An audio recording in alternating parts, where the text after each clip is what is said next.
par la caisse. Pour preuve, c'est novembre bleu et l'écho n'est pas aussi résonnant que le mois dernier à l'occasion d'Octobre rose. Alors, qu'est-ce que le cancer de la prostate? Comment le prévenir? Quels en sont les facteurs de risque? C'est entre autres à ces questions et bien d'autres que nous essaierons d'avoir des réponses au cours de ce webinaire. Et pour ce faire, nous avons une voix plus autorisée avec nous. Il s'agit d'un spécialiste, le docteur Jamal Jaké, chirurgien urologue. Il est avec nous. Il pourra tout à l'heure donner plus d'informations sur lui, mais avant, permettez-moi de préciser comment se déroulera ce webinaire. Nous commencerons par le docteur Jamal qui se présentera et fera son exposé. Ensuite, Dolores, oui, Dolores, oui, vous m'entendez? votre caméra, s'il vous plaît. Oh, désolé, on ne me voit pas.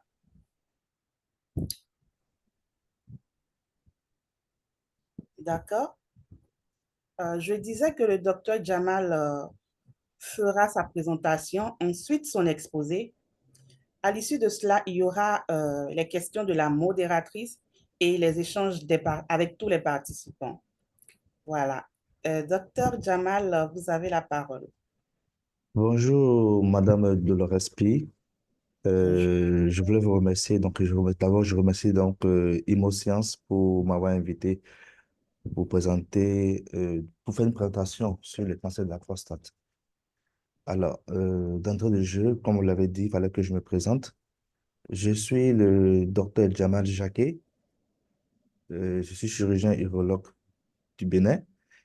Je suis membre de la Société béninoise d'urologie et j'exerce en libéral à Cotonou.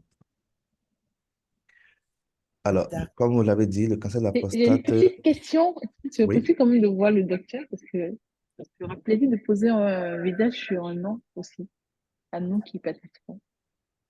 Alors, là, je suis dans mon bureau. Je vais peut-être voir si je peux activer le webcam. Je ne sais pas si vous me voyez, c'est assez flou, mais je suis là. Voilà, Super, merci beaucoup. parfait. Alors, l'intitulé donc de ce webinaire, c'est mis Prévention du cancer de la prostate. Mais j'ai voulu vraiment faire un exposé sur le cancer de la prostate, quitte à ce qu'on puisse parler de la prévention dans cet exposé. Alors, les objectifs que nous nous sommes assignés pour cette présentation sont au nombre de quatre. C'est d'abord de définir le cancer de la prostate. Ensuite, c'est de parler des facteurs de risque du cancer de la prostate. Nous allons ensuite parler des éléments de diagnostic et ensuite parler donc des moyens de prévention et curatif du cancer de la prostate. Alors, je sais que ce webinaire est organisé, je n'ai pas forcément, comme au auditoire des médecins, donc je vais essayer donc d'utiliser des thèmes assez simples pour que les gens puissent comprendre l'essentiel de cette présentation. Alors, le plan de mon exposé va s'articuler selon dans ce plan suivant. Mon exposé plutôt va s'articuler selon le plan suivant.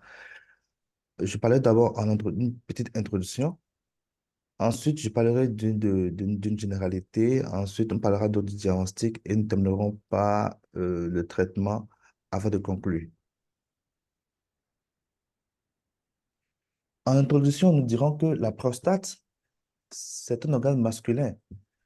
Et comme tout organe de notre corps, comme le cœur, comme le foie, comme les intestins, cet organe peut être en proie de maladies.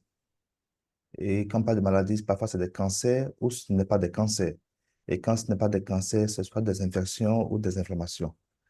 Dans cette exposition, nous parlerons du cancer de la prostate, qui est une hantise pour l'urologue et beaucoup d'hommes d'ailleurs. Il faut également savoir que sa découverte tardive réduit les chances de guérison. Alors, en généralité, on va définir le cancer de la prostate comme étant une néoplasie primitive maligne développée aux dépens de la prostate.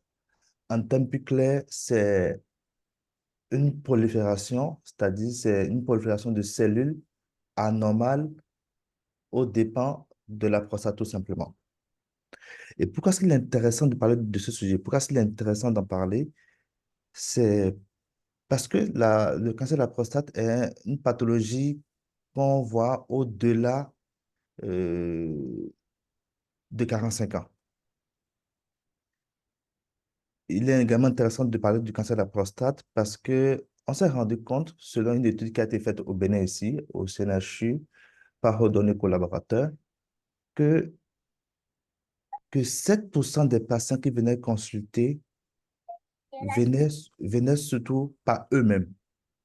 C'est-à-dire que 93% des patients venaient avec des symptômes ou des complications. D'où c'est important d'en parler.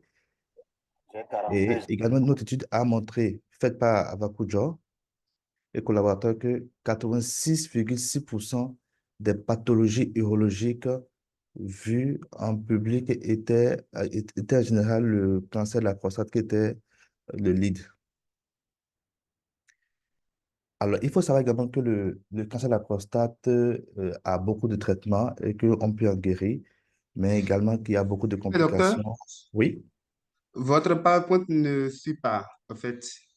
ah bon, là, vous ne voyez pas ce que je fais là?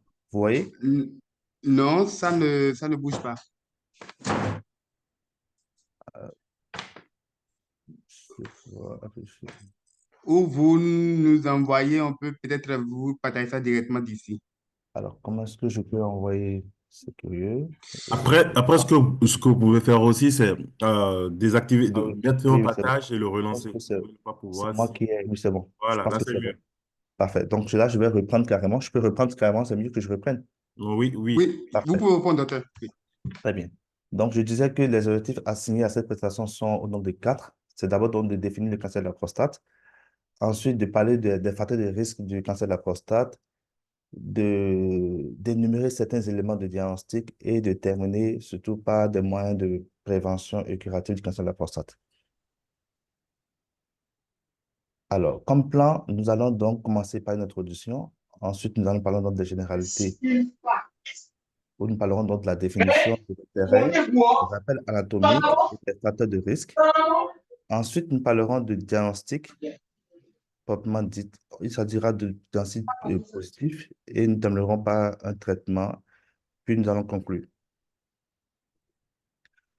En introduction, je dirais que la prostate est un organe masculin et comme tout organe du corps, comme le foie, Monsieur Jaurès, excusez-moi, le docteur. Euh, on voudrait demander aux participants de vouloir bien couper le micro.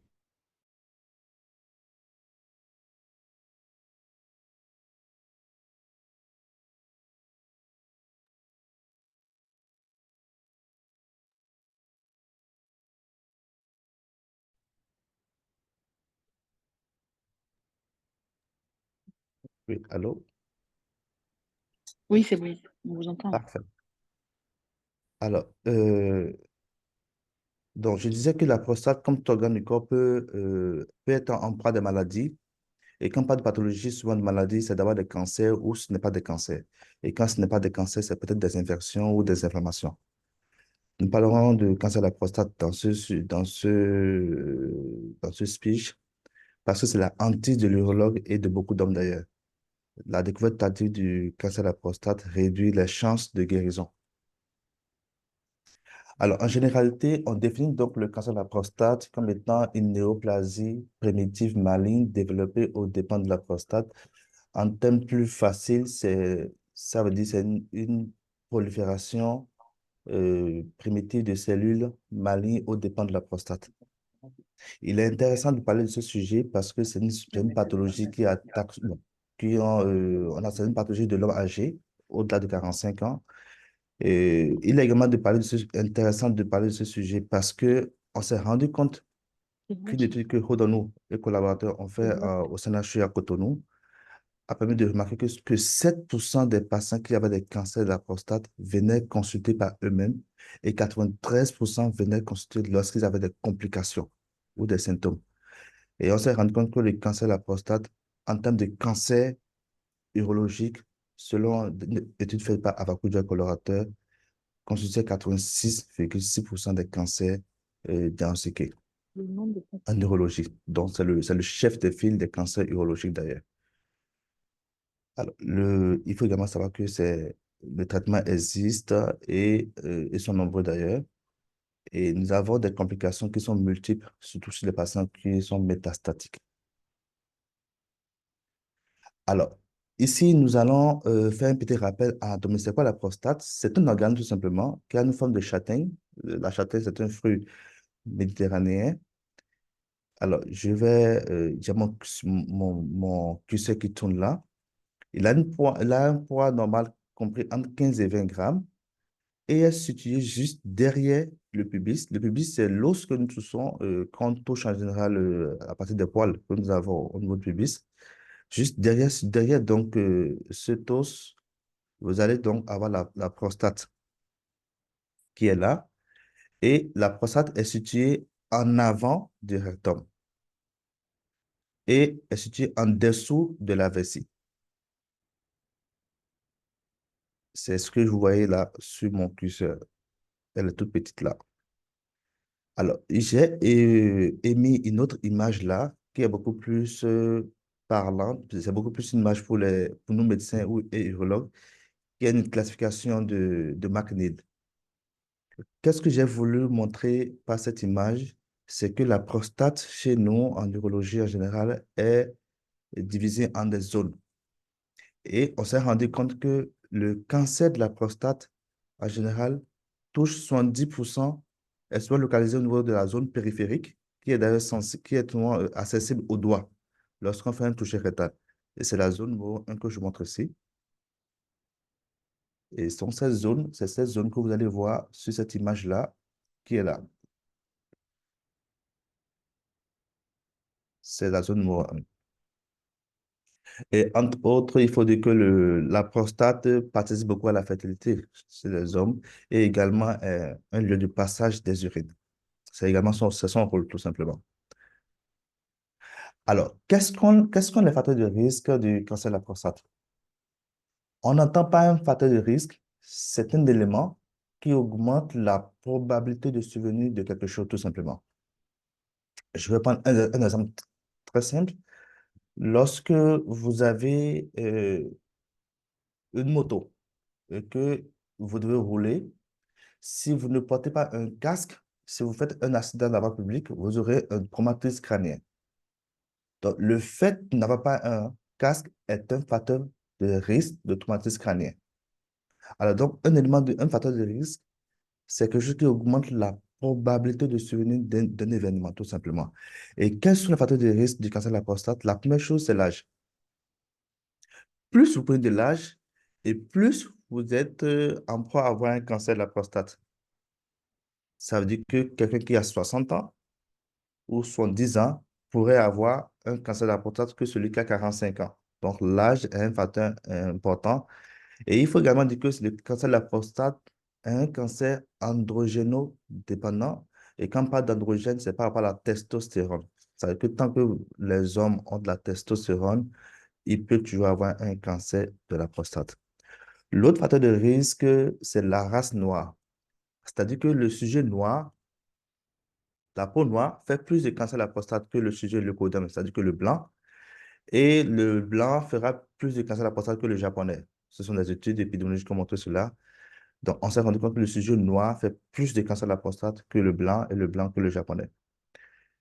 L'autre facteur de risque qui est récent, c'est qu'on s'est rendu compte que il existe une corrélation entre le cancer du sein et le cancer de la prostate. Ça veut dire que si une maman a un cancer du sein, les garçons de cette maman pourraient être exposés demain à avoir un cancer de la prostate.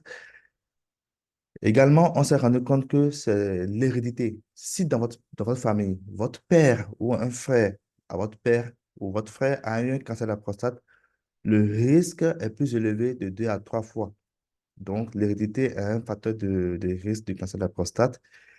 L'autre chose, c'est les facteurs environnementaux. Et là, j'aimerais juste expliquer deux, trois choses. Alors, on s'est rendu compte, tout à l'heure, je disais que lorsqu'on prend un blanc, il fera plus de cancer de la prostate qu'un sujet japonais. Mais lorsqu'on va prendre, par exemple, un japonais qui vit, par exemple, aux États-Unis et qui a des habitudes alimentaires, fast food, assez de gras, pas de sport, tout ça, ce Japonais qui vit aux États-Unis fera plus de cancer de la prostate qu'un Japonais qui est resté au Japon et qui a peut-être une meilleure qualité de vie. Donc, c'est pour ça qu'on parle de facteurs environnementaux comme facteur de risque de cancer de la prostate.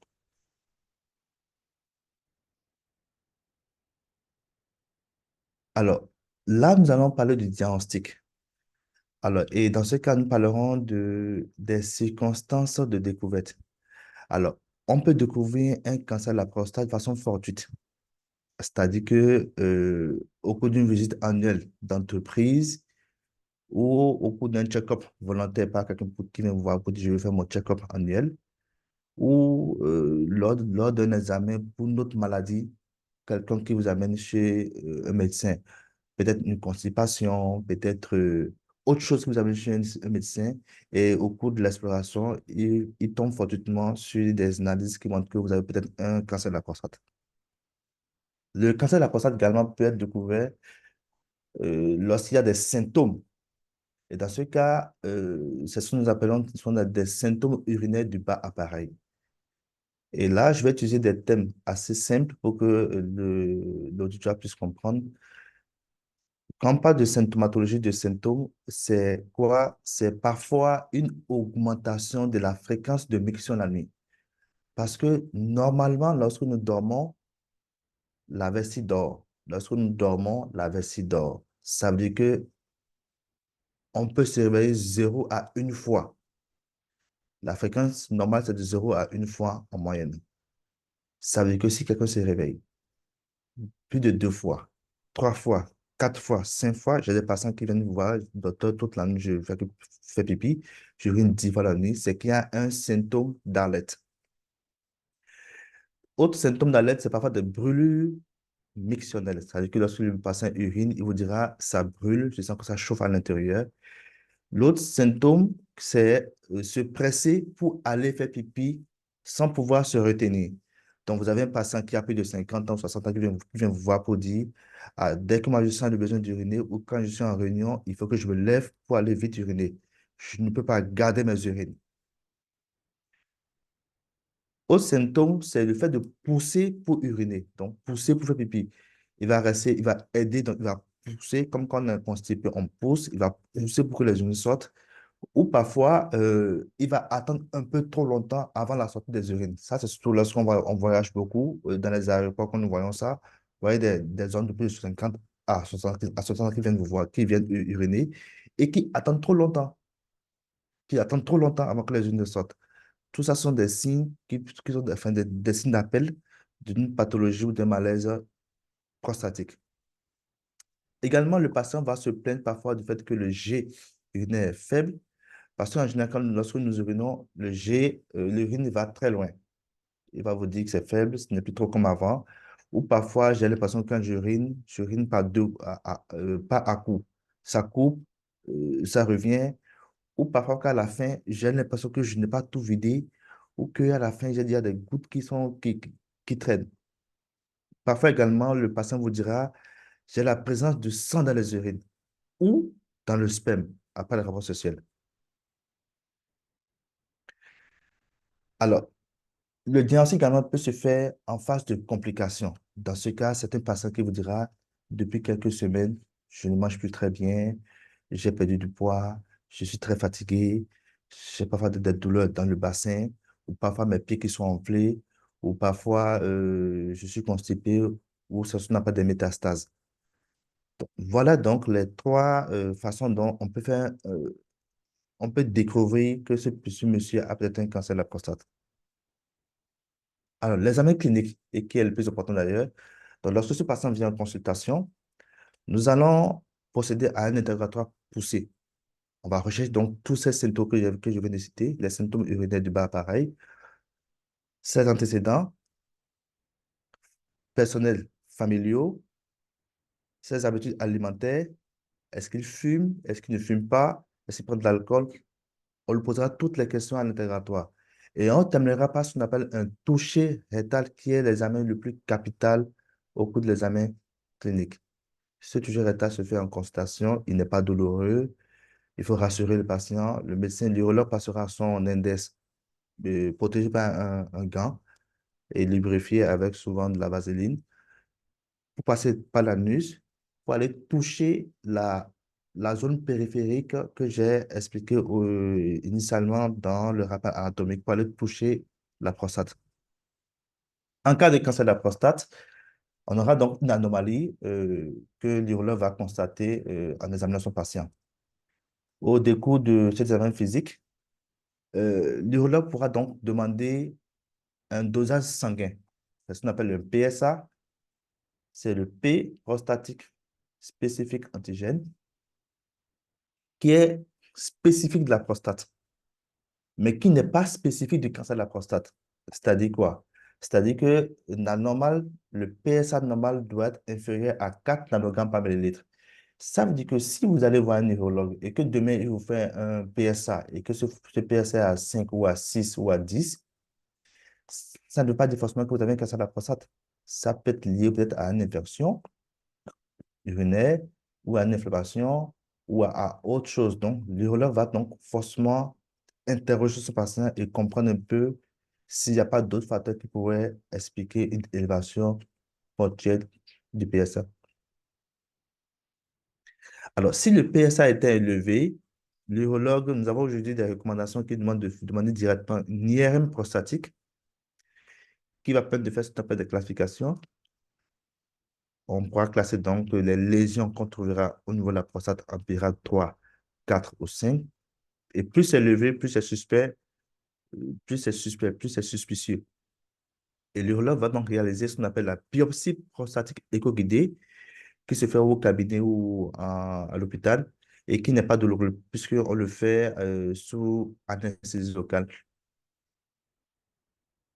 Alors, une fois que les prélèvements ont été faits à la biopsie, les prélèvements faits à la biopsie prostatique, on va envoyer ces éléments biopsiés dans un laboratoire spécialisé et ce laboratoire va analyser pendant 1 à 2 semaines les prélèvements que vous avez envoyés et vous donnera un peu la nature exacte du prélèvement que vous l'avez envoyé.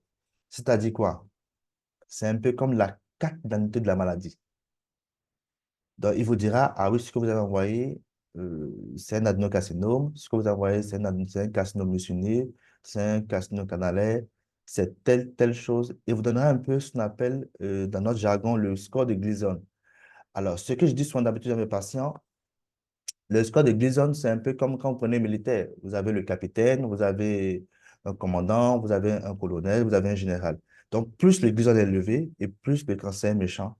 Et donc, pour nous, ce sont des indicateurs pour pouvoir comprendre un peu à quel genre de cancer nous avons affaire. Alors, l'urologue également pourra faire d'autres analyses complémentaires. C'est quoi? C'est le CBU, c'est un examen des urines, c'est l'urécréatinémie, c'est l'examen par rapport au rein, le gamme sanguin, les transabdominales, c'est le foie, et parfois, il peut s'aider en fonction du cas des thoraco-abdominopelviens. Alors, c'est quoi la dernière étape du diagnostic? Lorsque l'urologue fait tout ceci, à la fin, il verra son patient, il va se demander, alors, oui, chez ce monsieur, j'ai suspicion de cancer de la prostate, j'ai fait une biopsie, on me confirme qu'il y a un cancer de la prostate. Il faut classer le patient. Est-ce que c'est un cancer qui est localisé? Est-ce que c'est un cancer qui est localement avancé? Ou est-ce que c'est un cancer qui est évolué ou métastatique? En fonction du classement, l'urologue donc va proposer de présenter le dossier du malade en RCP. C'est quoi la RCP? C'est une réunion de concertation pluridisciplinaire. Pourquoi? Parce que le cancer de la prostate, ce n'est pas que l'urologue, c'est le radiothérapeute, c'est l'oncologue. Donc, lorsque l'urologue voit son patient et qu'il a le diagnostic, il passe le dossier, il fait un dossier, un rapport, et ensemble avec, de concert avec d'autres collègues de d'autres spécialités, décide du traitement à apporter à ce patient. Donc, je disais tout à l'heure, donc la RCP a pour but de décider du choix de traitement à faire, à proposer au patient. Et donc, c'est au cas par cas. Alors là, nous allons parler du traitement. Et quand on parle de traitement, souvent on parle souvent du traitement préventif et du traitement curatif. Alors, le traitement préventif, c'est d'abord la sensibilisation et c'est ce que nous faisons. Il faut sensibiliser les gens à travers l'initiative Novembre Bleu que nous faisons aujourd'hui. Et Novembre Bleu, vous savez bien que c'est c'est le mois dédié au dépistage, à la sensibilisation et au dépistage des cancers masculins. Aujourd'hui, nous parlons du cancer de la prostate qui est le chef de file des cancers urologiques. Et donc, ce dépistage peut être parfois volontaire et individuel à partir de l'âge de 50 ans. Alors, quels sont les moyens curatifs? Comment est-ce qu'on peut traiter le cancer de la prostate de nos jours? Alors, il faut savoir qu'en général, il existe 9 options thérapeutiques dans le monde entier. On peut résumer à 9 à 10. Mais nous parlons aujourd'hui de 6 options qu'on peut faire en Afrique noire. C'est la première chose, c'est l'abstention-surveillance. Vous allez vous demander, mais c'est quoi, docteur? Abstention-surveillance. Oui, le médecin, l'urologue vous voit, il suspecte un cancer de la prostate, il fait des examens complémentaires, il fait la biopsie, il vous classe et il vous dit, bon, monsieur Is, je ne vais rien vous faire. Je vais juste m'abstenir, je vais vous observer. Je ne vais pas vous traiter. C'est un peu comme si quand vous allez chez le cardiologue et que vous avez une tension qui oscille peut-être à 13 ou un peu vers 14, il pourra vous dire, écoutez, pour le moment, j'estime que ce n'est pas très élevé, on va s'abstenir de donner des médicaments, on va surveiller. Donc oui, nous avons des cancers qu'on peut surveiller et ne pas s'affoler sur un patient. L'autre chose, c'est également la surveillance active, qui donc est donc la deuxième option. Dans ce cas, c'est un peu comme une surveillance active. On sait que c'est un cancer qui est à la limite, pas hyper méchant, mais qui est un peu à la limite un peu méchant. Donc, dans ce cas, on va surveiller très fréquemment ce patient, le voir fréquemment en consultation pour voir un peu l'évolution de ce cancer. Et l'autre option qu'on peut avoir, qui est la troisième option, c'est la chirurgie. Donc, on va donc opérer le patient en fonction du, comme je l'ai dit, c'est au cas par cas. On va réaliser ce qu'on appelle une prostatectomie radicale qui va consister à enlever toute la prostate en globalité. Donc, c'est comme si on prenait la prostate comme étant un œuf. Il y a le blanc d'œuf et le jaune d'œuf et la coquille. Donc, l'urologue va aller opérer ce patient et enlever toute la coquille, le blanc d'œuf et le jaune d'œuf en un seul bloc, en monobloc. C'est ce qu'on appelle une prostatectomie radicale. Elle peut se faire par voie ouverte. On fera une petite plaie entre l'ombilic et le pubis, ou par voie celluloscopique, qui sont des méthodes plus évoluées, ou par voie robotique, qui se font beaucoup plus aujourd'hui dans les pays développés. L'autre option thérapeutique du cancer de la prostate, c'est la radiothérapie, qui est une technique qui n'est pas opératoire, mais qui va consister à envoyer un peu comme une radio. Quand on fait une radiographie standard, on va envoyer des ondes, des rayons X, qui vont traverser la peau du patient et aller agir sur la partie malade. Cela se fait souvent avec des doses de 76 degrés sur environ 38 séances qui peut durer environ un mois et demi. L'autre option thérapeutique que nous avons pour les cancers de la prostate, c'est l'hormonothérapie. J'ai dit initialement dans ma présentation que le cancer de la prostate est un cancer androgéno-dépendant. Et donc, on va dire que l'engrais du cancer, la nourriture du cancer de la prostate est produit par les testicules et le testicule produit ce qu'on appelle la testostérone. Donc, ce que nous allons faire à travers l'hormonothérapie, c'est de mettre des médicaments qui vont freiner la production de la testostérone par le testicule et donc, dans ce cas, réduire l'évolution donc du cancer de la prostate.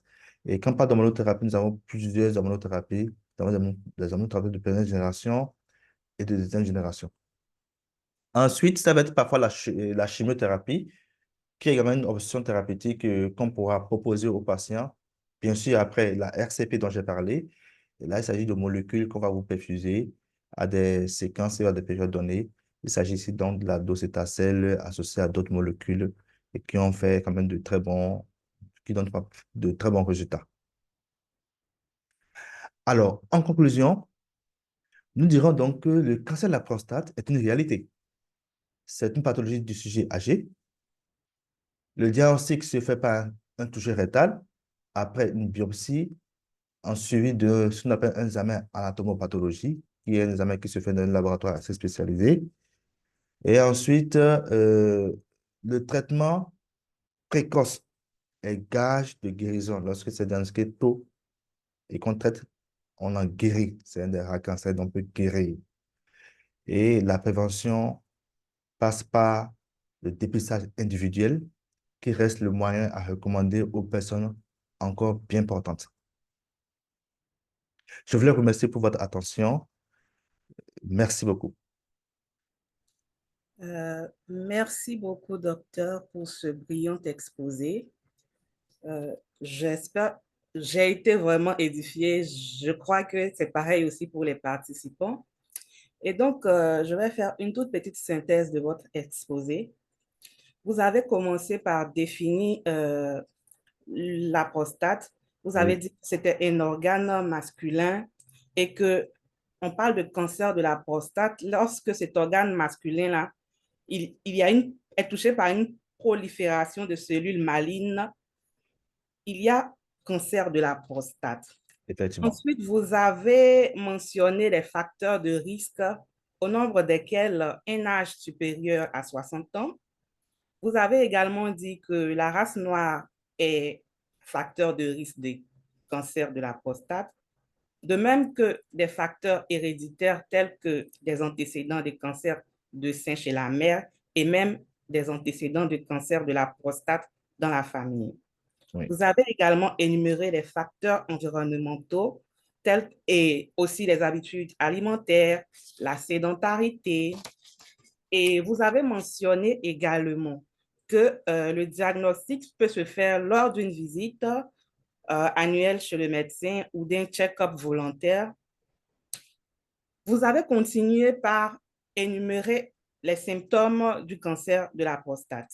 Oui. Et parmi ces symptômes-là, vous avez parlé d'une envie pressante d'uriner sans se retenir, de même que d'un besoin fréquent d'uriner.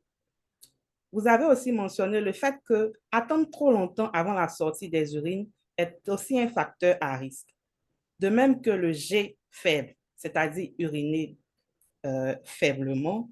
Ensuite, la présence de sang dans les urines ou même dans le sperme sont également des facteurs de risque du cancer de la prostate. Euh, Aussi, vous avez dit qu'il existe des traitements qui sont de 9 types, parmi lesquels la surveillance active et la chirurgie ablative, la prostatectomie radicale, la radiothérapie, l'hormonothérapie, la chimiothérapie sont des options de traitement pour le cancer de la prostate. Et vous avez dit que le moyen de prévention le plus sûr, c'est le dépistage régulier et le check-up. Et donc, à l'issue de votre exposé, moi, quelques questions me taraudent, docteur. oui. Parmi ces questions-là, le fait que le cancer, la race noire, voilà, le fait que la race noire est citée parmi les facteurs de risque, Oui. quelles sont les habitudes dans chez la race noire qui peuvent favoriser ce type de cancer-là, selon vous? Quelles sont les habitudes chez la race noire qui font que c'est la race noire qui est le plus touchée par le cancer de la prostate? D'accord. Avez-vous, je peux répondre ou je prends la question d'habitude? Je pense que vous pouvez répondre à cette question-là. On va y aller. On va faire un mode question-réponse. Je crois que c'est mieux. Merci. Alors, il n'y a pas une habitude particulière sur la race noire. Vous savez, en médecine, tout part souvent de l'observation. C'est surtout la santé publique. on observe, on compare. Vous savez que par exemple que les hommes, la race noire fait plus de cancer de la peau que la race blanche. Il n'y a pas un truc, il n'y a pas un élément favorisant. On s'est rendu compte que l'homme noir, génétiquement, est plus en proie à faire un cancer de la prostate. C'est juste des observations que nous faisons par rapport au blanc. C'est la même chose. Je prends par exemple l'exemple du cancer du sein. On sait que par exemple que le cancer de l'utérus est plus fréquent chez la femme noire que le cancer du sein chez la femme noire. Mais vice-versa, chez la femme blanche, il y a plus de cancer du sein que le cancer de l'utérus. Donc, c'est des observations que nous faisons et qui nous permettent donc de déduire, d'avoir donc, comme nous disions que chez l'homme, par exemple, la race noire fait plus de cancer de la prostate que le blanc. Je ne sais pas si j'ai répondu à vos questions. Puis, vous avez répondu à ma question. Il y a également une question dans le chat, une question de Médard depuis Lyon, qui demande si l'alimentation peut jouer un rôle important dans la prévention du cancer de la prostate. Alors, on dira, d'ailleurs, je pense que dans les facteurs de risque dont j'ai parlé, et j'ai dit que dans les facteurs de risque, c'est un élément qui augmente la probabilité de souligner quelque chose, tout simplement. Tout à l'heure, j'ai pris l'exemple je disais que le sujet noir fait plus de cancer de la prostate que le sujet blanc, et le blanc fera plus de cancer que le japonais. Alors, je disais tout à l'heure que si on prend un japonais qui vit aux États-Unis et qui a des habitudes alimentaires pas très commodes, pas de sport, mange trop gras, euh, voilà, la vie un peu à l'américaine, quoi. Il va faire plus de cancer. Donc, oui, il y a des habitudes alimentaires qu'il faut réduire, surtout en général. C'est trop de gras. Le gras n'est pas toujours bon. La sédentarité, le fait de rester, on sait que souvent les gens préfèrent rester assis devant la télévision, ne font pas de sport. Toutes ces choses pourraient parfois faciliter un cancer de la prostate. Donc, oui, nous avons des habitudes alimentaires qu'il faut éviter. D'accord, merci, docteur. Oui, Le fait que le cancer touche l'anatomie masculine oui, pourrait aussi entretenir un tabou, mais c'est cela même qui entretient le tabou. On n'en parle oui, pas assez, vous voyez, c'est novembre bleu, mais il n'y a pas beaucoup de sensibilisation, alors que c'était octobre rose dernièrement, on a vu les oui. femmes parler. Est-ce que, en tant que médecin, comment on peut briser le tabou là et encourager les hommes à consulter, à sensibiliser, à en parler un peu plus? Je pense que nous devons être optimistes parce qu'aujourd'hui, Novembre Bleu, ce que nous faisons aujourd'hui, c'est ça, c'est de communiquer. Il faut communiquer, il faut réveiller donc les consciences. Donc, il faut toujours communiquer, il faut rassurer les gens qu'il y a un traitement qui existe. Il faut que les gens viennent à l'hôpital, pas que les gens attendent trop longtemps. Donc, ce que nous faisons aujourd'hui, c'est de communiquer, c'est d'inciter les gens, c'est ce que nous faisons, sensibiliser, communiquer. Donc, je pense que avec le temps, il y aura plus, j'estime qu'on va y arriver, je pense. Donc, moi, je ne suis pas pessimiste, je suis plutôt optimiste. Alors, vous savez que Novembre Bleu dont on parle là existe depuis les années 99. Donc, c'est récent. Et ça a commencé en Australie, plus précisément à Adélaïde, où des hommes ont décidé donc de faire pousser des moustaches pour attirer l'attention des autorités sur la santé masculine. En 2002, en 2003, on va dire cette prise de conscience a fait tache d'huile et a fait donc que toujours en Australie, il y a eu des fonds qui ont été mis en place pour aider donc les gens qui souffrent de cancer, surtout masculin. Et progressivement, cette idée de Novembre Bleu a évolué en Europe. Aujourd'hui, maintenant, on n'a pas le bœuf en Afrique. Donc, oui, je suis optimiste. Je pense que c'est ce que nous faisons. Communiquer, communiquer, sensibiliser. Et je pense que d'ici quelques années, comme Octobre Rose, Novembre Bleu sera vraiment bien médiatisé. Voilà. D'accord, docteur. Dites-moi, en dehors du dépistage Oui. que vous avez cité, quelles sont les mesures les plus efficaces pour prévenir le cancer de la prostate? La mesure la plus efficace pour prévenir le cancer de la prostate, c'est le dépistage. Il n'y a pas de mesure. On n'a pas de la vaccination. C'est pas une maladie infectieuse. On n'a pas de la vaccination. Il faut juste se faire dépister. Il faut, de façon volontaire, que les gens aillent consulter un neurologue. Et s'il n'y en a pas, qu'ils aillent voir un médecin dans leur contrée. Donc, c'est le dépistage qui est la façon la plus facile de pouvoir savoir si on a un cancer de la prostate. On ne peut pas rester chez soi et dire, j'ai pas un cancer de la prostate. Non. On peut, et aujourd'hui, c'est quand même curieux, nous avons parfois des cancers de la prostate à PSA normal. Donc, il ne suffit pas juste d'aller faire un PSA dans un check-up. Oui, c'est normal, docteur, c'est inférieur à 4. Je n'ai pas un cancer.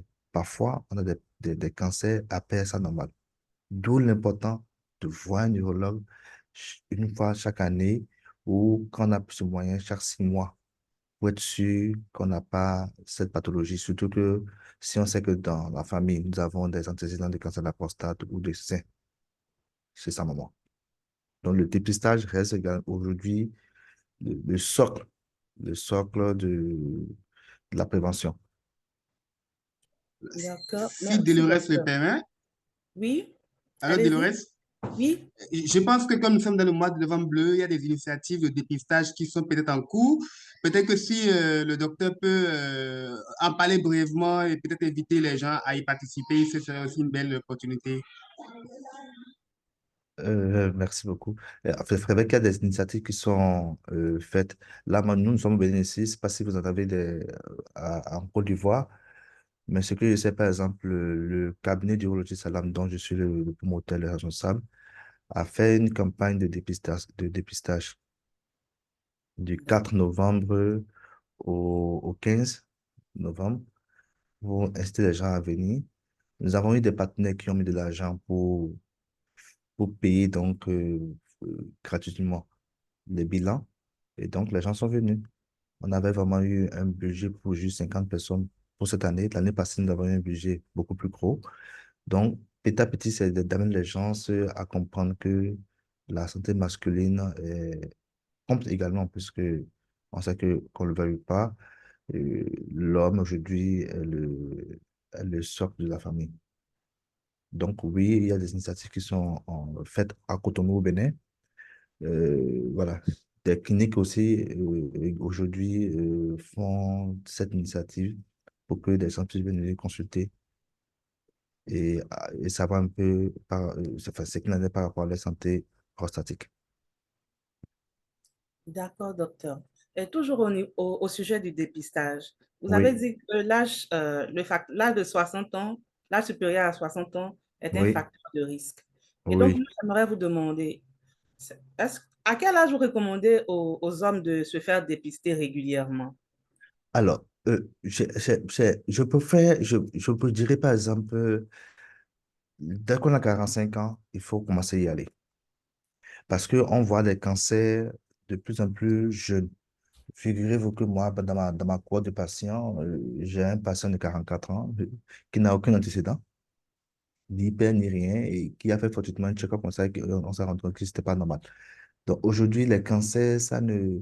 Oui, c'est vrai que nous avons de la littérature. Nous avons, comme je l'ai dit, nous faisons des observations, c'est de la santé publique. On se dit, bon, allez, à partir de 50 ans, 60 ans. Je prends un exemple, par exemple. Alors, il y a une étude qui a été faite. On s'est rendu compte que après 75 ans d'âge, les gens ont toujours des cancers de la prostate. Pourquoi? Je vous explique. Alors, on prend, disons qu'on prend des hommes qui ont plus de 75 ans et qui sont morts de causes naturelles. Genre, il s'est plus réveillé, il a fait un accident avant public, il s'est plus réveillé, il a fait un AVC, il a fait un arrêt cardiaque, disons plus de 75 ans d'âge. Quand on prend ces hommes et qu'on va prendre leur prostate, on se rend compte qu'en général, il y a toujours un peu de cancer à l'intérieur. Donc, ces personnes sont mortes d'autres choses. D'autres choses, mort naturelle, mort subite, d'autres choses. Mais c'est pour ça que je disais que plus l'âge évolue, et plus on a plus la chance d'avoir un cancer. Ce n'est pas systématique, mais c'est ce que les études ont montré. Et notre but, c'est de réveiller les gens. Attention, il ne faut pas attendre que ça soit trop tard, quoi. Donc, pour moi, lorsque l'homme a un 45 ans, il peut déjà commencer à aller voir un neurologue ou un médecin de- du pays où il est. D'accord. Merci, docteur. Oui. Et je voudrais vous demander, quelles sont les chances de survie si un cancer de la prostate est découvert? Quelles sont les chances de survie? Alors, je vous ai dit que lorsque le l'urologue consulte son patient, à la fin, il le classe. Est-ce qu'il a un cancer qui est localisé? Quand on parle de localisé, c'est est-ce que la maladie est restée à l'intérieur de la prostate? Est-ce que c'est localement avancé? Est-ce que ça a quitté de l'intérieur, ça a avancé un peu vers la coquille ou tout ce qu'il y a comme organe avoisinant? Ou est-ce que c'est métastatique? Dans ce cas, c'est comme si ça a évolué, ça a atteint le foie, ça a atteint le poumon, tout ça, ou les os. Dans ce cas, en fonction de la classification, lorsque le cancer est découvert très tôt, la guérison est possible et est de 100%. Parce D'accord. qu'on peut vous traiter. Moi, j'ai vu des gens qui ont eu des cancers de la prostate, qu'on a traité et au bout de 10 ans, ils vont bien, ils vont très bien. Donc, ils sont guéris. Mais quand on ne consulte pas, quand on reste dans l'ignorance ou qu'on n'est pas informé, parce que vous savez que l'information, c'est euh, qui n'est pas informé, enfin, c'est le pouvoir de l'information. Donc, celui qui n'est pas informé ne sait pas. Et c'est parfois le retour donc, à un stade où c'est trop tard et donc on ne peut que l'accompagner et l'aider à rester un peu plus longtemps que d'habitude, un peu plus longtemps, c'est tout. On l'accompagne. Donc, plus tôt c'est découvert, mieux c'est. Merci, docteur. Je vais vous poser une dernière question et Oui. ouvrir les questions aux participants. Et Oui. donc, il y a un mythe reçu, il y a des idées reçues. Je sais que beaucoup des participants ici ont déjà entendu ce mythe-là, qui dit Oui. que pour éviter, pour prévenir le cancer de la prostate, les hommes doivent éjaculer énormément de fois. Est-ce que vous confirmez cette assertion-là ou l'infirmez? Alors, j'ai souvent eu que ça en consultation ou comme ça des réunions, cette même question. Alors, je vais répondre comme d'habitude. Une étude, une une étude américaine a prouvé que faire plus l'amour pourrait réduire la probabilité de survenue d'un cancer de la prostate. Mais ce n'est pas, euh, ce n'est pas, ça ne fait pas encore consensus. Première chose. Donc, j'aimerais dire aux hommes que jouir plusieurs fois ne vous protège pas d'un cancer de la prostate. J'ai cité ici les facteurs de risque. Tampon est noir, mais si tu éjacules 50 fois dans le mois, si comme tant que tu es noir, c'est un facteur de risque, tu pourrais avoir un cancer de la prostate. Je sais pas si vous voyez. Donc, jouir plusieurs fois dans le mois ou plusieurs fois ne vous protège pas du cancer de la prostate. Merci, docteur. Merci. J'ouvre les questions pour les participants. Vous pouvez lever la main, mais avant, il y a certaines questions dans le chat que je vais lire. Oui. Il y a Atta Hassan qui dit, quelqu'un qui a fait 2 fois des crises de colique néphrétique, calcul rénaux, peut-il développer par la suite le cancer de la prostate? Non, on n'a pas une corrélation entre les calculs qui sont des pathologies lithiasiques avec le cancer de la prostate. Ça, c'est pathologie parfois lithiasique ou parfois infectieuse. Ici, nous parlons du cancer de la prostate. Donc, ce n'est pas la même chose. Il n'y a aucune corrélation. Aucune corrélation. D'accord, merci docteur. Il y a une autre question dans le chat. Comment les proches des patients peuvent-ils les soutenir pendant le traitement? Alors, là, on parle beaucoup plus de psychothérapie parce que nous voyons beaucoup. Alors, par le traitement, je ne sais pas comment répondre à cette question, mais en général, lorsqu'on vous annonce que vous avez un cancer de la prostate, c'est toujours bon que votre épouse ou votre enfant prenne la chose sportivement et cherche à comprendre un peu quelles sont les chances ou la probabilité de rester encore le plus longtemps possible. Ce qui est intéressant, aujourd'hui, nous avons beaucoup de traitements qu'on peut proposer à des patients. On peut guérir. C'est un cancer qui n'évolue pas à une vitesse enfin, de la lumière, non. On peut avoir un cancer de la prostate aujourd'hui et rester encore en vie encore pendant 5 ans, voyez-vous.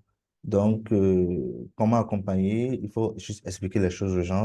Et en général, dans notre pratique quotidienne, quand même, on se rend compte que les enfants ou les conjointes de ces patients sont souvent au chevet de les patients, au chevet de leurs parents. Donc, en général, ça se passe bien. Merci, docteur, pour votre réponse. Il y a Idrissa Iboural qui demande, qu'est-ce qu'un toucher rectal? Est-ce un geste propre à l'urologue ou praticable par tous? Très bien. Alors, le toucher rectal, c'est un geste médical. C'est un geste médical qui n'est pas forcément propre à l'urologue. Tout médecin peut faire un toucher rectal. Comme je dis, le toucher rectal, on le fait en consultation. L'urologue portera un gant qui mettra un gel ou un lubrifiant sur l'index qui passera délicatement et doucement par l'anus pour aller toucher la prostate. Ce n'est pas douloureux. Ça ne dure pas plus de 5 secondes. Et voilà. Donc, c'est forcément un acte médical et tout le monde ne peut pas le faire parce que quand nous faisons un toucher rectal, nous avons des caractéristiques que nous allons chercher. Nous avons des choses que nous cherchons. La surface, est-ce qu'elle est lisse? Le contour, est-ce que c'est douloureux? Est-ce que c'est granité? Nous avons autant de caractéristiques et d'éléments que nous recherchons quand nous faisons un toucher rectal. Donc, j'insiste et je consigne, c'est un acte médical, purement médical. D'accord, merci. Il y a Jaurès Alabi qui vous remercie pour votre bel exposé et Oui. il voudrait vous demander si un patient atteint du cancer de la prostate Oui. peut se faire des massages pour soulager ses douleurs articulaires et s'il peut faire du sport. Alors, la question est un peu, lorsque quelqu'un a un cancer de la prostate, est-ce qu'il fait un massage? Massage, je n'ai pas bien compris la question. Un massage, comment? Est-ce qu'il peut reposer bien la question? Je n'ai pas bien compris. Un Euh, massage Jaurès du corps, Alabi, c'est si vous ça? pouvez être plus précis, il demande s'il peut faire des massages pour soulager ses douleurs articulaires et C'est une s'il peut douleur faire du articulaire. sport. Très bien. Alors, une douleur articulaire, c'est un sujet qui a plus de 50 ans ou 60 ans, n'est peut-être pas forcément lié au cancer de la prostate. C'est vrai que parfois, lorsque le cancer n'est pas découvert très tôt, comme je l'ai dit, ça peut évoluer à atteindre un stade métastatique. Dans ce cas, ça peut attaquer les os et donner donc des douleurs dans le bassin. C'est surtout dans le bassin, dans la colonne vertébrale qu'on a souvent des douleurs comme ça. Dans ce cas, non, pas de massage. Nous avons des traitements pour renforcer les os. Donc, pas de massage quand c'est le cas. Quand c'est ce cas ici, hein, où nous avons des métastases osseuses au niveau du bassin ou parfois au niveau de la colonne vertébrale. Je pense que M. Alabi a levé la main finalement. Vous Monsieur voulez, vous Alabi, voulez dire quelque chose, Alabi? Je vois Joannessa. Est-ce que c'est monsieur? Ça doit être madame.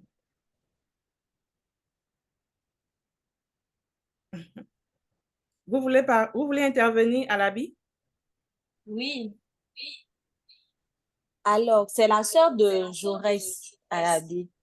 Donc, D'accord. Jaurès, je suis sûre qu'elle ne peut pas parler tout de suite parce qu'elle est en conférence également. Donc, en fait, c'était pour éclairer et je pense que le docteur a déjà répondu parce que c'est déjà une phase métastatique Oui, et le patient ayant des douleurs, donc, ressent parfois un soulagement, parfois demande des massages.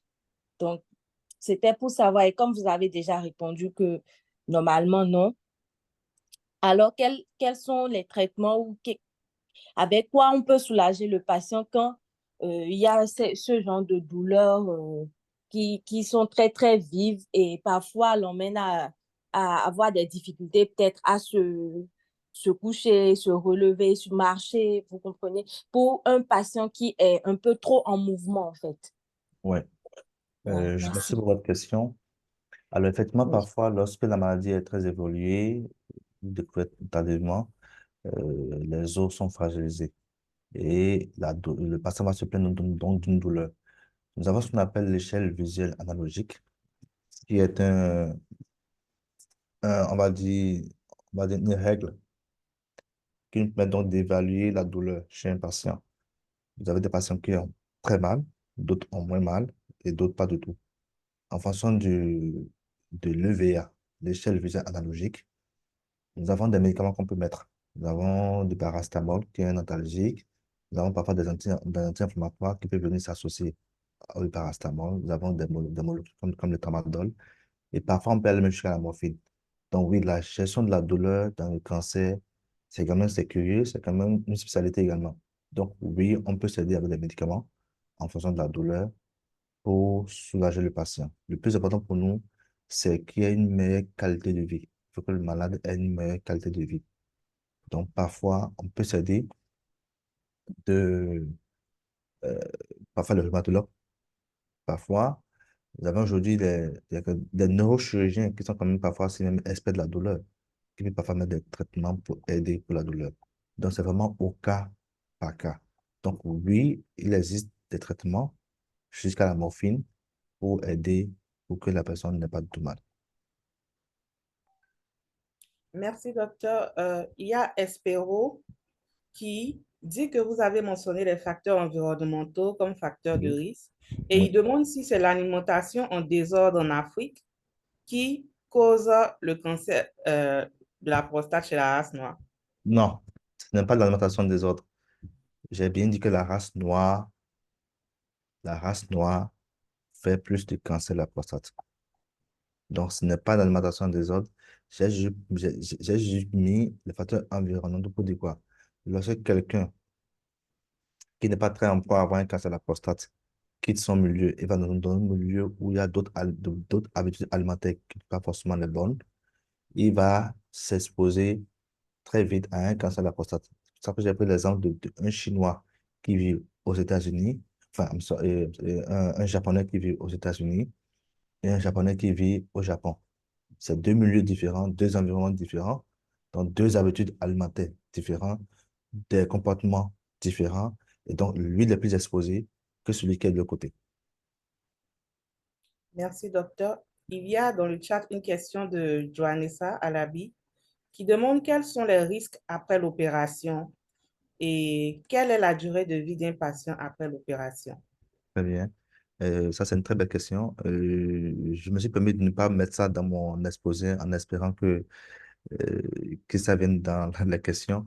Alors, après une prostatectomie radicale, c'est-à-dire ablation complète et totale de la prostate, lorsque la maladie est découverte très tôt, le patient vit, il peut vivre 20 ans, 30 ans en fonction de ce que Dieu a décidé.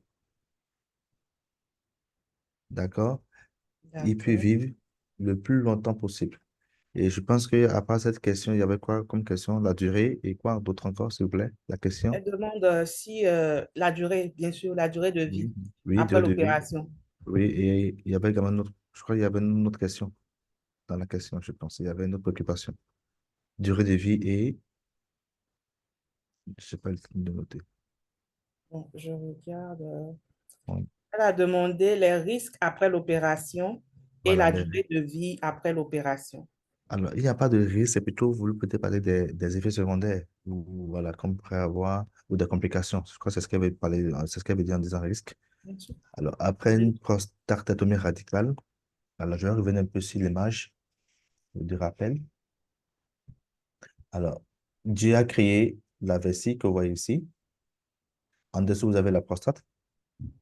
Là, l'urine passe au travers de la prostate pour sortir.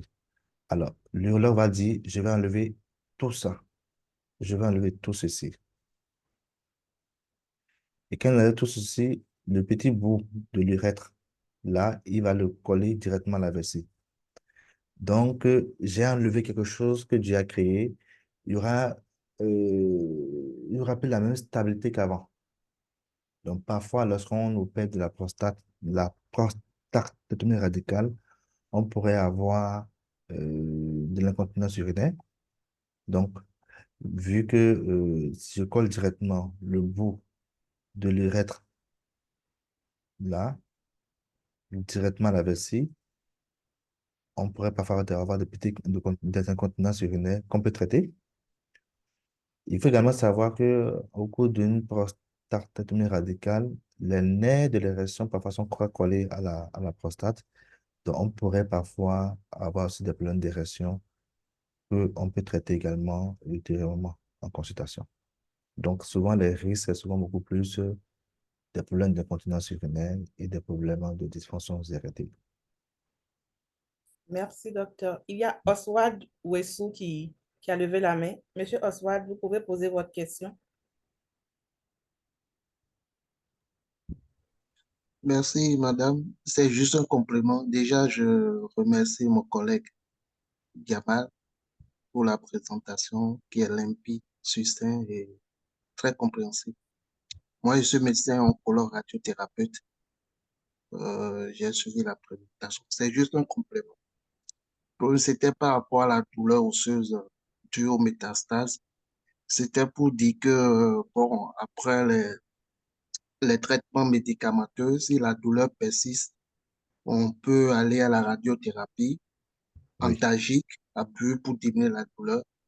Et aussi, pendant tout ce traitement, aussi, on associe un traitement qu'on appelle acide zolodonique, zoledronique qui zolodonique, oui. permet de renforcer l'os et de diminuer la douleur osseuse. Oui. Et puis ensuite, par rapport à la survenue, le risque de développer le cancer de la prostate chez le, le noir, au fait, jusqu'à présent, les études sont en cours pour déterminer s'il y a une cause génétique ou bien une cause hormonale. Mais pour le moment, c'est les études épidémiologiques qui ont montré que oui, le cancer survient plus chez le noir que les autres races. Les études sont en cours. Quand il y aura d'autres hum, événements, on pourra le partager. Donc, voilà un peu ce que je pourrais dire. Parmi les... Il y a une troisième, mais je n'ai pas noté, j'ai oublié. Peut-être je peux revenir. Merci. Merci beaucoup, Oswald, cher ami, qui est radiothérapeute, oncologue d'ailleurs, que je salue, qui fait un coucou. C'est bon de savoir qu'il est connecté. Donc, j'avais pas trop voulu rentrer dans le thème, mais effectivement, il fait bien de le dire. Donc, l'acide isolédonique qu'on connaît très bien, que mettons au cabinet ou ailleurs, enfin, c'est bien sûr sous contrôle médical parce que c'est pas à faire à la maison. Il y a souvent une surveillance très stricte et des éléments, des paramètres qu'il faut surveiller pour renforcer un peu, réduire un peu la douleur. Et il a bien dit, nous avons parfois de la radiothérapie antalgique qu'on peut utiliser, ou qu'on peut proposer aux patients, qui se fait également très bien par les radiothérapeutes. Donc, oui, merci pour le complément, cher ami. Merci. Merci, docteur. Il y a également une autre question de Joannessa Alabi dans le chat qui demande quels sont les interdits alimentaires qu'un patient qui est déjà au stade de tumeur de la prostate devrait respecter. Alors, ça, c'est peut-être une question pour une nutritionniste, mais je pense qu'il n'y a pas d'interdit pour moi. J'estime que quelqu'un qui a un cancer de la prostate métastatique et qui est suivi peut manger et vivre comme tout le monde. Il mange comme tout le monde. Donc, il n'y a pas forcément un interdit particulier, selon moi. Et il faut que ça repas soit équilibré. Donc, pour moi, il n'y a pas d'interdit. Ce patient mange comme tout le monde. Voilà. Merci, docteur. Il y a Junior Béton qui dit merci pour votre présentation. Quelle est la place de l'échographie prostatique dans le diagnostic du cancer de la prostate quand on connaît son accessibilité dans la plupart de nos pays africains? Apporte-t-elle réellement une info utile à l'urologue? Alors, merci beaucoup, Monsieur Junior, pour votre question. Alors, c'est vrai que l'échographie est l'examen non invasif et facile d'accès et pas cher dans nos contrées. Mais aujourd'hui, en termes de précision et impact diagnostic, non. La seule facilité que nous avons aujourd'hui avec l'échographie, c'est de nous donner le volume de la prostate. L'échographie pourra vous aider à avoir également la vessie et pourra, en fonction du stade de l'évolution de la maladie, avoir ce qu'on appelle des ganglions.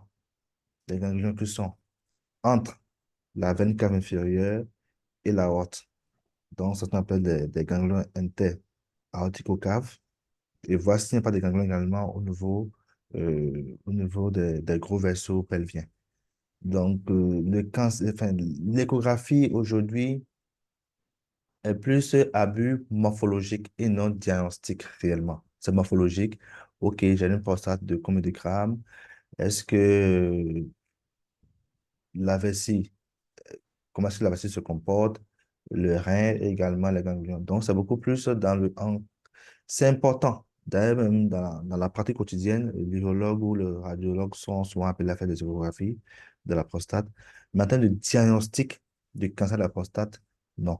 C'est vrai que parfois, on peut avoir des images hypoéchogènes à des, au niveau de la zone périphérique ou parfois la zone centrale à l'échographie qui parfois peut être suspecte de malignité.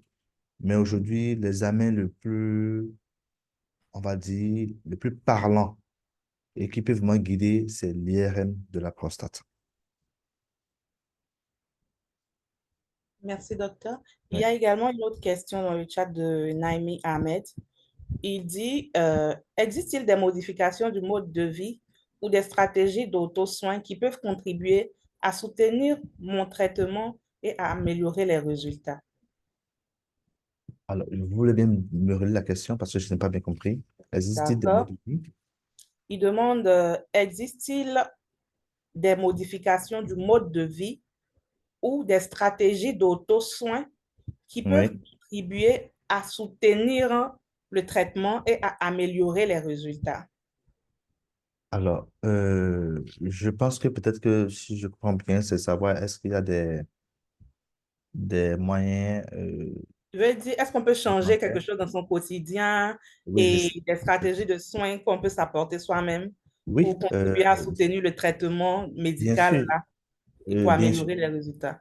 bien sûr, amélioration surtout en amont du cancer, en amont du cancer, pour des sujets jeunes de 35, 40 ans, 50 ans, euh, éviter donc le gras, c'est pas très bon le gras, manger assez équilibré, donc les fibres, nos feuilles au manioc ou le menthe, tout ça, c'est très bon. Nous avons avoir une bonne activité physique. La sédentarité n'est pas très bonne. Donc, rester trop longtemps assis n'est pas une très bonne chose. Donc, voilà autant d'éléments sur lesquels on peut jouer, sur des facteurs de risque qu'on peut jouer, qui ne sont pas des facteurs de risque, c'est des petits facteurs de risque modifiables. Voyez-vous, c'est pas très fort. C'est modifiable. Parce que, comme je l'ai dit, les plus importants, c'est l'âge, c'est l'hérédité, c'est la race noire, voyez-vous. Donc, si quelqu'un, par exemple, a déjà tous ces facteurs-là et qu'il se fait beaucoup de sport, il revoit son alimentation, tout ça, ça peut quand même un peu impacter, mais ça ne le protège pas forcément à 100%. Le plus important, c'est le dépistage. Se faire dépister. C'est le plus important. Merci, docteur. Il y a dans le chat Marcel Benou qui dit, il vous remercie pour votre exposé. Il Oui. dit que pendant le mois d'octobre, on dit de sucer les seins. En novembre, on voit partout que les hommes disent qu'on doit aussi faire pareil avec la verge. J'aimerais savoir si c'est vrai. Euh, Ensuite, il dit, oui. Mhm. enfin, du côté de l'âge, j'aimerais savoir si on a un risque zéro sur un sujet de moins de 60 ans d'avoir le cancer de la prostate. Alors, je pense que il a posé des questions. Comme chez les femmes, on demande à ce que on suce le sein. Je pense que c'est pas si c'est conseillé également de sucer le sein pour vous protéger le cancer du sein. Je ne pense pas. C'est peut-être, je ne pense pas. Mais sucer donc la verge, non, non, non. Il n'y a pas de. Et tout à l'heure, j'ai dit, jouir beaucoup ne vous protège pas du cancer de la prostate. Donc, allez faire le sucer, le pénis, ou faites autant de toucher que vous voulez. Ça ne protège pas du cancer de la prostate. Et également, C'est quoi le deuxième part de la question, s'il vous Le plaît? deuxième volet, c'est est-ce qu'il existe un risque zéro sur un sujet de moins de 60 ans d'avoir le cancer de la prostate? Il n'y a pas de risque zéro dans tout ce que nous faisons dans la vie. Le risque zéro n'existe pas. Donc, il n'y a pas de risque zéro. Il n'y a pas de risque zéro. Dans tout ce que nous faisons, il n'y a pas de risque zéro. On peut sortir et faire un accident, il n'y a pas de risque zéro. Donc, le risque est toujours là à tout moment. Tant qu'on a tous les facteurs de risque, on a toujours toute la coupole d'avoir cette pathologie. Merci, docteur. Il y a Jamila Tou qui dit merci pour votre exposé. J'aimerais savoir si à partir de 40 ans, on peut prendre des médicaments pour prévenir la maladie. Non, ce n'est pas une pathologie pour laquelle il faut prendre des médicaments. Non. La meilleure façon de prévenir le cancer de la prostate aujourd'hui, c'est ce que nous faisons, nous sensibilisons et surtout le dépistage. Il faut aller faire un médecin ou aller faire un neurologue pour dire, docteur, je veux faire le point de ma prostate pour savoir où est-ce que j'en suis. Il n'y a pas de médicament à avaler pour dire, je vais prévenir quoi que ce soit. À moins que, à moins que si un homme ne veut pas avoir un cancer de la prostate, il demande déjà la puberté, qu'on lui enlève les testicules, et voilà. Puisque j'ai dit tout à l'heure que le cancer de la prostate, sa nourriture, la nourriture du cancer de la prostate, l'engrais du cancer de la prostate est produit par les testicules.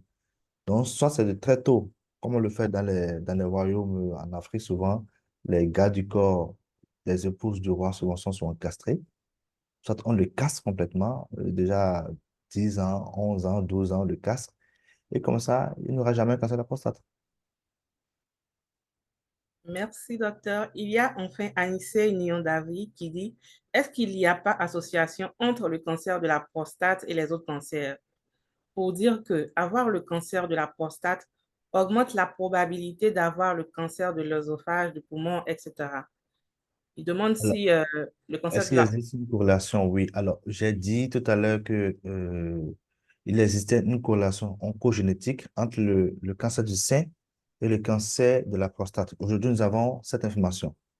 Ça veut dire qu'une mère qui a un cancer du sein, ses enfants pourraient avoir un cancer de la prostate. Ça, c'est déjà un truc, parce que on parle de cancer primitif. Alors, oui, lorsque le cancer n'est pas découvert très tôt, comme je l'ai dit, ça peut évoluer et attaquer donc d'autres organes. Donc, ça peut attaquer le foie, ça peut attaquer le pancréas, même si c'est pas avec la même. Souvent, c'est les os, parce que c'est le cancer qui a dans les os.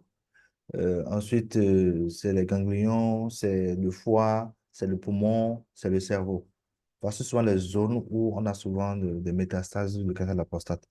Donc, oui, on pourrait avoir, par exemple, quelqu'un peut aller à l'hôpital et avoir peut-être un cancer du foie, et on se rend compte que non, la maladie en fait, vient de la prostate. Donc, c'est la métastase qui a fait qu'il est venu à l'hôpital. Voyez-vous?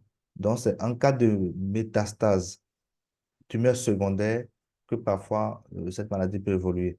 Sinon, en termes de primitive, tumeur primitive, j'ai juste dit qu'il existe une corrélation entre le cancer du sein et le cancer de la prostate, surtout lorsque la mère a un cancer du sein. Euh, merci, docteur.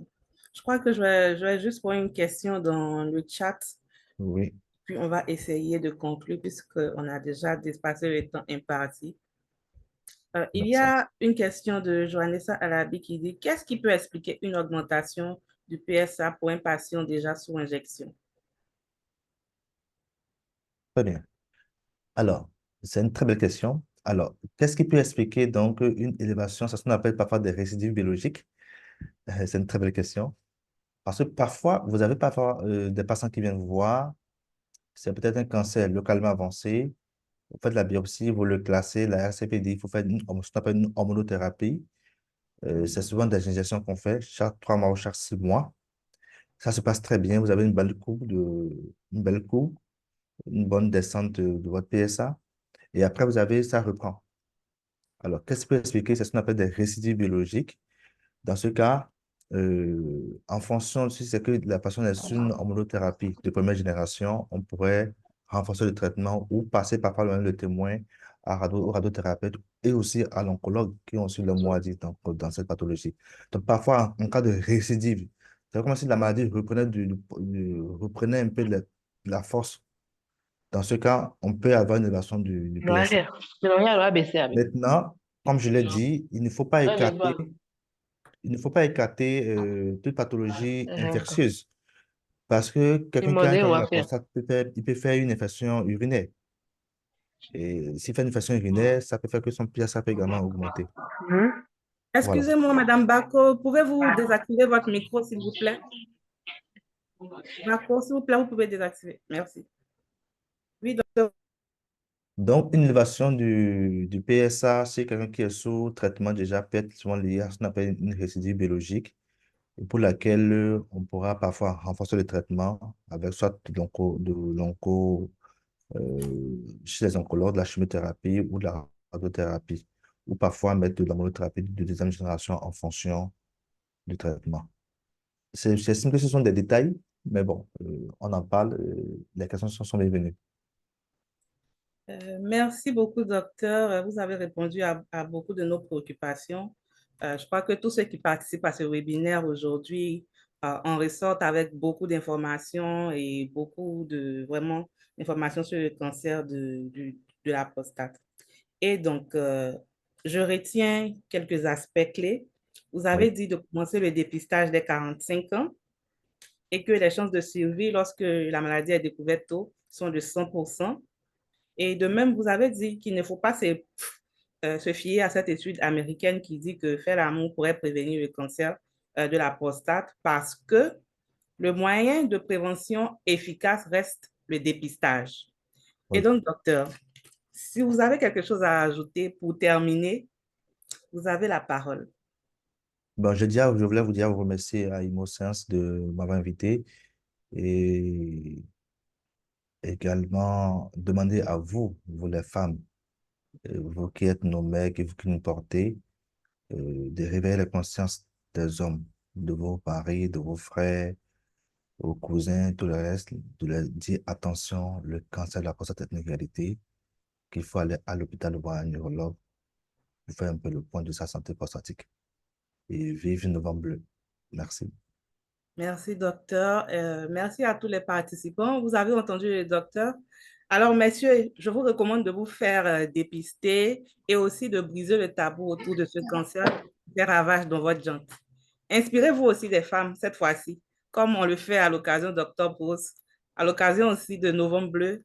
Investissez les plateaux, faites résonner votre voix pour combattre le cancer de la prostate. Je vous remercie tous pour l'intérêt que vous avez accordé à notre webinaire et je vous dis au revoir et à la prochaine fois pour d'autres sujets aussi intéressants. Merci. Merci. Merci. Merci, Dolores. Merci à tout le monde pour la participation. Merci, docteur. Il y a des confrères qui ont demandé votre contact pour des interviews, des entretiens en bas. Si vous le permettez, partagez avec eux. C'est ceux qui vont vous écrire plus tard. D'autres ont demandé la présentation également in-boss. Donc, si vous l'autorisez également, on va le partager avec eux. Merci à tous. Merci beaucoup et bonne suite à vous. Merci. Merci et au revoir. Au revoir.